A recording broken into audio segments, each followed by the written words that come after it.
오늘은 에웃에 대한 이야기를 좀 나누려고 합니다. 운니엘이 죽은 다음에 다시 한번 이스라엘은 하나님을 떠나기 시작했습니다. 그래서 12절에 보시면 이스라엘 자손이 다시 주님께서 보시기에 악한 일을 저질렀다고 이야기했습니다. 그 악한 일이라는 것은 우리가 앞에 보았던 것처럼 우상을 숭배하고 또 가나안 사람들과 비슷한 삶의 양식과 태도를 갖게 되었고 하나님이 아닌 다른 신을 섬기게 되었으며 그들이 즐거워하고 좋아하는 것들이 하나님 앞에 보시기에 악했다. 이렇게 이야기를 했었습니다. 그래서 주님께서는 그들을 다시 한번 모압 왕 에글론에게 이스라엘을 다스리도록 이렇게 기회를 허락해 주신 것이죠. 반복되는 패턴이 나올 거니까 여러분 계속 그런 패턴들 속에 여러분이 그 사사기 안에 있는 내용들이 거의 똑같은 패턴으로 반복되고 어느 정도 시간이 지날 동안에는 그들이 하나님을 섬깁니다. 그런데 또 반면에 이스라엘 백성들이 하나님 앞에 악을 행하고 그리고 그들이 고통받는 시간이 있습니다. 그리고 이번에는 몇 년 정도이죠? 보니까 여러분이 18년 정도. 그렇죠? 18년을 어떻게 보면 모압의 아래서 고통을 받게 됩니다. 14절에 보면 나오죠. 자, 13절, 14절 한번 읽어봅시다. 시작. 에글론은 암몬 자손과 아말렉 자손을 모아 이스라엘을 공격하고 중요한 암몬 성읍인 여리고를 점령하였다. 그래서 이스라엘 자손이 18해 동안이나 모압 왕 에글론을 섬겼다. 네, 여러분이 한 절 한 절 읽을 때마다 조금 주목해서 보셔야 될 단어들이 있습니다. 그 중에 하나가 13절에는 여리고가 나오죠. 여리고는 어떤 곳이었습니까? 여리고는 이스라엘 백성들이 가나안 땅을 점령할 때 믿음으로 하나님께 순종할 때 차지했던 그 땅이 여리고였습니다. 그런데 에글론이라는 이 모압의 왕이 특별히 아말렉 자손도 많이 생각나죠? 아말렉은 어떤 사람들입니까? 창세기 출애굽기 17장에 보면 가나안 땅에 제일 먼저 이스라엘 백성들이 마주쳤던 대적들이죠. 그래서 죄인 아말렉이라고도 했었죠. 뭡니까? 죄로 그 가나안 땅의 죄로 대표되는 존재들이죠. 그러니까 가나안 안에서도 제일 먼저 하나님 앞에 멸절당하고 또 하나님이 진멸해야 될 대상이 아말렉 족속이었어요. 근데 그 아말렉 족속의 사람들과 암몬 사람들은 어떤 사람들입니까? 요단 동편에 제일 먼저 또 이스라엘 백성들이 왕을 쳐서 죽일 때 암몬과 모압이죠. 이 왕들을 쳐서 죽였잖아요. 근데 이게 지금 다시 그러니까 돌아간 거죠. 처음 가나안 땅에 정복하기 전으로 돌아간 것 같은.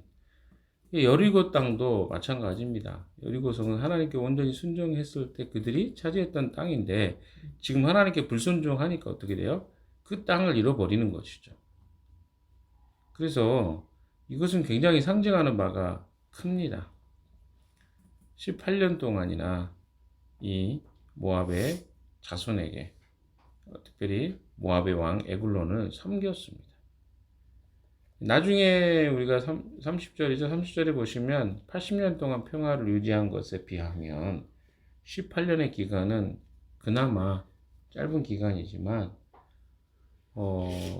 그러니까 하나님이 평화를 주시는 기간은 80년인데 이스라엘 백성들이 고통을 받는 18년은 작은 기간은 절대로 아닙니다. 다른 나라의 왕을 18년 동안 섬겨야 되는 그 고통스러운 시간들을 보내잖아요. 그래서 그들이 또 하는 일이 있습니다. 어김없이 어떻게 해요? 15절에 시작. 이스라엘 자손이 주님께 울부짖으니 주님께서 그들에게 한 구원자를 세우셨는데 그가 곧 베냐민 지파 게라의 아들인 왼손잡이 에웃이다.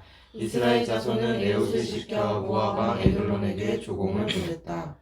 여기서 우리는 대단히 짧은 구절에 에웃에 대한 이야기가 나옵니다. 에웃은 어떤 사람입니까? 베냐민 지파. 베냐민 지파는 어떤 사람입니까? 어떤 지파입니까? 요셉의 동생이죠. 요셉의 동생이고 나중에 사울이 베냐민 지파 사람이잖아요. 사울 왕이 뭐 그런 아주 유명한 지파입니다. 아주 전투적이고 그런 지파가 베냐민 지파인데 여기에 게라의 아들인 왼손잡이에요. 굳이 성경에서 왼손잡이라고 표현했습니다. 당시에 근데 이 성경학자들이나 지금 현재 성경학자들이 이런 사람들이 이제 이야기를 할 때 이 에웃이 왼손잡이라는 이 표현이 나온 것은 그냥 나왔다고 말하지 않습니다. 그러니까 지금 우리나라 사회에서도 그 왼손잡이는 얼마 전까지만 해도 그러니까 몇십 년, 한 20, 30년 전만까지만 해도 별로 이렇게 좋아하지 않았어요. 막 왼손으로 글 쓰고 그러면 어때요? 야단치고 또 혼내고 그랬습니다. 그러니까 뭐냐면 왼손으로 뭘 한다는 것을 그렇게 사람들이 그렇게 좋아하지 않았어요. 그리고 그게 정상으로 보지 않았습니다. 사람들이 그 인식이 그랬다는 거죠. 뭐 왼손잡이가 문제라는 게 아니라 그러니까 현대도 그러는데 과거에 거의 3,500년 전 그렇죠? 4,000년 가까이 전의 시대에는 어떻겠습니까? 그러니까 우리는 왼손잡이라고 표현하지만 이것을 다른게 표현하면 아마 오른손에 장애가 있었을 것이다. 이렇게 보는 것이 이제 일반적인 견해입니다. 그래서 성경에서 오른손에 대한 구절들을 찾아보면 굉장히 긍정적이죠. 오른손으로 하나님께 맹세하고 또 하나님의 오른쪽 편에는 뭐 신학에도 봐도 양이 있다거나 왼쪽에는 뭐가 있어요? 염소 뭐 이런 식으로. 그러니까 왼손이라는 이 표현이 그렇게 일반적인 표현이 아닙니다. 그런데 아까도 이야기했다시피 이것은 왼손잡이라고 표현했을 때 이것은 장애가 있다라고 또 사람들은 본다는 거죠. 거의 그게 맞는 것 같아요. 그래서 사사기에 나중에 보시면 그런 의도적으로 그런 게 나오거든요. 드보라 같은 사사도 여자거든요.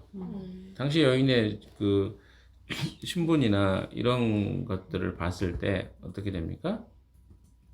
그 여자가 사사가 되는 게 불가능한 일이었어요. 근데 굳이 여자 사사를 세운다던가 오른잡이가 일반적으로 그 당시에는 그들의 지도자가 되고 리더가 되는 게 거의 타당한데 왼손잡이 사사, 그러니까 장애가 있는 사람을 사사로 세웠다는 것도 대단히 특이한 경우입니다. 그럼 왜 그렇게 했을까요? 온니엘 같은 경우는 전형적인 이제 이 사사기에서 가장 흠이 없고 특별하게 언급할 만한 어떤 내용이 없는 왜 온니엘이 사사가 됐지? 이렇게 생각할 만한 사람은 아니었습니다. 온니엘이 유일하게. 그런데 이 사람은 유다 지파 사람이고 가문도 좋았고 그리고 어떻습니까? 여러 가지 특별한 눈에 보이기에 문제가 될 만한 내용이 없는 사람이었는데 에웃은 어땠다고요? 장애가 있다고 표현이 되는 거죠. 어떻게 보면. 그래서 나중에 이 왜 왼손잡이가 사사가 됐을까? 이게 이 결론으로 좀 이야기를 해보고요. 마지막 결론 지을 때 한번 이야기를 해보겠습니다. 사실 에웃은 하나님이 그렇게 세우시기에 그 당시의 사람들에게 세우기에는 적합한 사람이었습니다. 왜 그런가를 이제 보겠습니다. 15절 이하에 보시면 모압왕 에글론에게 조공을 보냈습니다. 근데 누구를 시켜서? 에웃을 시켜서 이스라엘 자손이. 에웃은 16절 읽어봅시다. 시작. 그러다 에웃은 길이가 한 자쯤 되는 양쪽에 날이 선 칼을 만들어서 오른쪽 허벅지 오른쪽에 차고. 자 보십시오. 에웃은 길이가 한 자면 45cm. 그렇게 큰 칼은 아닙니다. 이 양날에 뭐가 있어요? 날이 선 칼을 만들었습니다. 근데 오른쪽 허벅지 왜 찼을까요? 보통 오른손잡이들은 왼쪽 편에 칼을 차고요. 왼손잡이들은 어디로? 오른쪽 편에 칼을 차죠. 그래서 보통 이제 조사를 하면 그 당시 사람들 대부분 오른손잡이들이 많으니까 어떻게 해요? 왼쪽만 조사하는 거죠. 조공을 바치러 갔는데 칼을 조사 안 하겠어요? 뒤져봐 했겠죠. 근데 어때요? 이 사람은 칼이 없다. 이것도 뭐예요? 장애가 있어요. 그러니까 이 왕 앞에 갔을 때 얘가 왕을 시해하거나 이렇게 할 거라고 생각하는 사람이 거의 없었습니다. 그런 전제가 있는 거예요. 그래서 17절 모압 왕 에글론에게 가서 조공을 바쳤는데 에글론은 살이 많이 찐 사람. 이게 참 성경에 그 표현이 그렇게 나오죠. 어떻게 해요? 에글론이 얼마나 이제 그 이스라엘 백성들로 인해서 조공을 받고 또 이스라엘 백성이 고통을 받았는지를 사실은 이제 이런 몸집이나 이런 표현을 통해서 드러내 보여주고 있는 것이죠. 자, 18절 봅시다. 에웃은 조공을 바친 뒤에 그 조공을 메고 온 사람들을 돌려보냈다. 그러니까 함께 조공을 그러니까 보낸 사람들이 왔었잖아요. 같이 조공하러 갔어요. 대표자로 에웃이 들어간 거고. 그리고 조공을 메고 온 사람들 다 돌려보냅니다. 19절 시작. 그러나 에웃 자신은 길갈 근처 돌 우상들이 있는 곳에서 되돌아와 에글론에게 임금님 제가 은밀히 드릴 말씀이 있습니다 하고 아뢰었다. 왕이 모시고 섰던 부하들에게 물러가라고 명령하자 그들은 모두 물러갔다. 물러간 이유가 뭐겠어요? 장애가 있는데 이 사람이 왕을 어떻게 하기는 어렵겠다 이렇게 판단한 것이겠죠. 그래서 에웃이 왕에게 다가갔을 때 왕도 마찬가지입니다. 얘가 나를 어떻게 할 수 있을까? 이런 그런 생각들이 있었던 것 같아요. 그리고 집 다락방에 홀로 있었습니다. 에웃이 임금님께 전하여 드릴 하나님 말씀이 있습니다. 하니 왕은 자리에 하나님 말씀이 있다고 하니까 왕이 자리에 일어섰습니다. 21절 시작. 그때 에웃은 왼손으로 오른쪽 허벅지에서 칼을 뽑아 왕의 배를 찔렀다. 자, 22절 칼자루까지로 칼날을 따라 들어가서 칼끝이 등 뒤로 나왔다. 에웃이 그 칼을 빼내지 않았으므로 기름기가 칼에 엉겨 붙었다. 예, 여기 보시면 참 더러운 느낌이 들죠. 22절은 이런 표현이죠. 칼자루가 45cm밖에 안 되게 살이 그러니까 뚱뚱한 사람이니까 칼을 자루 손자루까지 다 집어넣는데 어땠다고요? 이게 안 나오는 거예요. 칼이 원래 찌르면 나와야 되는데 그래서 기름기가 칼에 엉겨 붙었다 이렇게 표현되어 있는데 이 표현을 어디죠? ESV라는 영어 성경에는 이게 배설물이 그렇게 표현되어 있어요. 배설물이 쏟아져 나왔다. 뭐 이런 좀 여기는 지금 그렇게 표현되어 있지만 NIV는 조금 신사적으로 표현된 것 같고 ESV라는 영어 번역에는 배설물이. 그러니까 이 사람이 얼마나 어떤 상황이에요? 되게 잘 먹고, 그러니까 이런 살이 찌고 그러면서 이스라엘 백성이 고통당했던 어떤 이런 것들을 좀 상징적으로 이야기해 주는 것 같습니다. 좀 이렇게 지저분하지만 이런 표현들이 성경에는 과감없이 기록되어 있는 것을 보게 됩니다. 그리고 에웃이 어떻게 해요? 현관으로 나가서 뒤에 다락방 문을 걸어 잠갔다.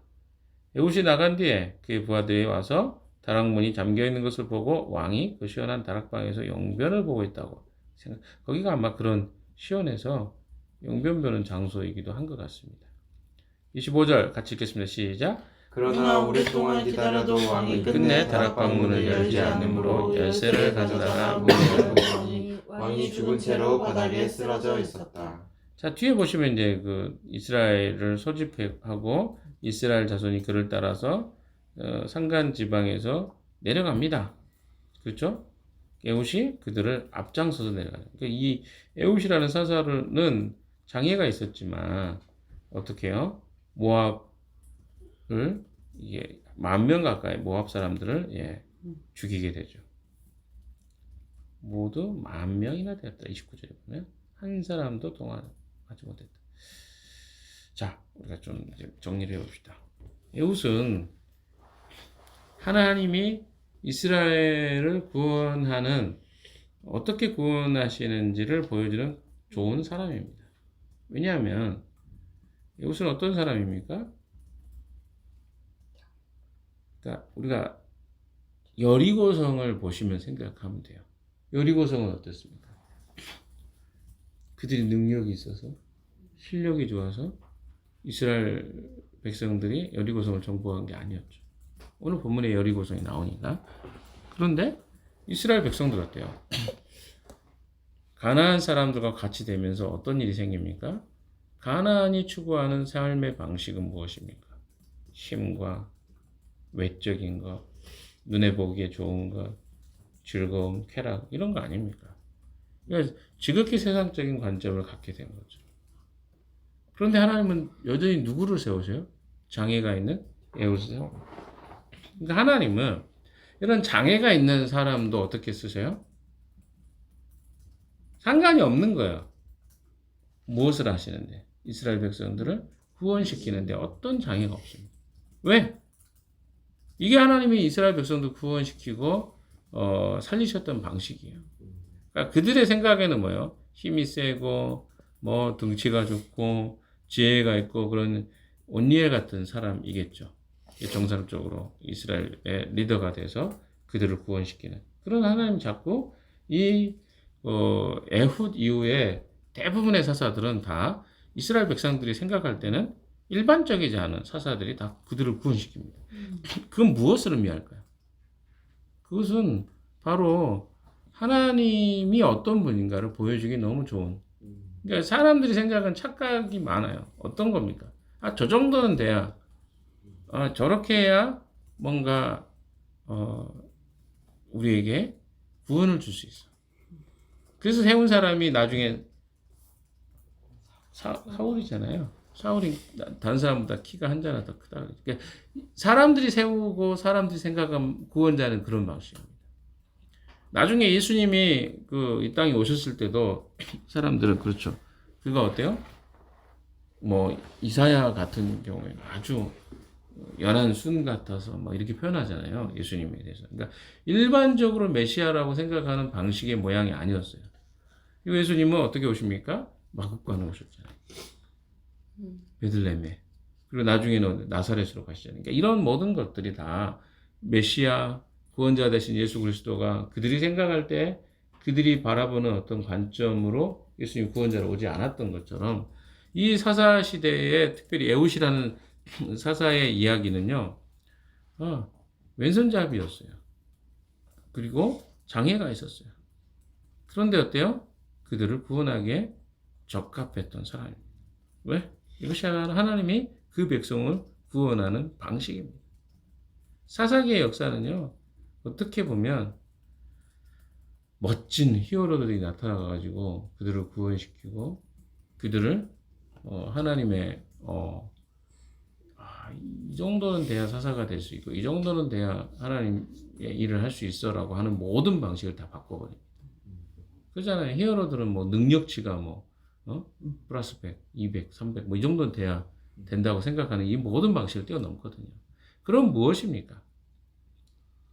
우리가 하나님의 구원을 받는다, 또 하나님이 우리를 구원시킨다, 이런 것들은요, 어떤 외적인 능력, 그리고 우리가 하나님 백성으로 산다는 것은요, 그런 행위와 이런 규모, 이것에 우리는 의존되지 않습니다. 그런데도 불구하고 여전히 우리는 어떻습니까? 우리의 생각과 우리 삶 가운데 우리가 추구하는 것들은 무엇입니까? 규모를 추구해요. 그래서 어떻습니까? 모양을 추구하고 규모를 추구하고 교회도 그렇고 사람들도 다 그렇습니다. 뭔가 대단해 보이면 일반적이라고 생각하면 그건 정상적이에요. 그렇지 않으면 이상한 거. 그 규모 속에 들어가 있는 걸 되게 좋아해요. 다수가 돼 있는 걸 좋아하고. 이게 마치 그 세력과 힘이 우리를 구원해 줄 수 있는 것처럼 이런 생각을 합니다. 이게 우상숭배의 사고방식이에요. 우상숭배는 어때요? 다 사람들의 힘과 규모와 사람들이 좋아 보이는 것, 눈에 보이게 좋아 보이는 것, 이걸 추구하는 거거든요. 이게 바로 우상숭배의 사고방식이라는 거예요. 하나님 앞에 예배드리는 것, 하나님 섬기는 것조차도 우리는 우상숭배의 방식을 추구합니다. 이렇게 하면 어떤 결과가 나올까요? 교회는 이래야 돼. 그렇지 않습니까? 전형화돼 있고 정형화돼 있고 그리고 그렇게 하지 않으면 이상하다고 보는 거. 그것이 바로 우리의 사고 방식 아닙니까? 그러나 하나님은 어떻습니까? 우리의 온 마음으로 하나님을 따르고 섬기는 것. 이걸 주님이 원하시는 거지. 모양이 어떠냐, 왼손잡이냐, 오른손잡이냐, 남자냐, 여자냐, 규모가 크냐, 작냐. 이건 하나님이 절대 따지지 않는 것들이에요. 사랑하는 여러분, 기억하십시오. 하나님을 섬긴다는 것은요, 우리가 어떤 외형적인 틀을 어떻게 갖췄느냐? 그거 중요하지 않습니다. 내가 신체가 건강하냐? 신체가 건강하지 않느냐? 남자냐, 여자냐? 외적인 모양이 어떠냐? 이것도 그렇게 중요하지 않아요. 인간들은 그런데 그걸 중요하게 여깁니다. 그래서 여러분 보십시오. 큰 교회 목사님들 다 어때요? 목소리도 좋아야 되고, 또 얼굴도 조금 보기에 그래 나쁘지 않을 정도로 해야 되고, 장애가 없어야 되고, 한번 생각해 보십시오. 그러니까 이거는 전부 뭡니까? 사람들이 좋아 보이는 어떤 거예요. 사람들 그걸 추구합니다. 쫓습니다. 스펙도 어떻게 해요? 해외에서 공부해야 되고, 막 이런 거 다 쫓아요. 그 사람이 누군가 그렇게 중요하지 않아요. 뭐가 중요합니까? 그 사람이 뭘 갖고 있는가. 이런 거 중요하지 않아요. 비슷합니다.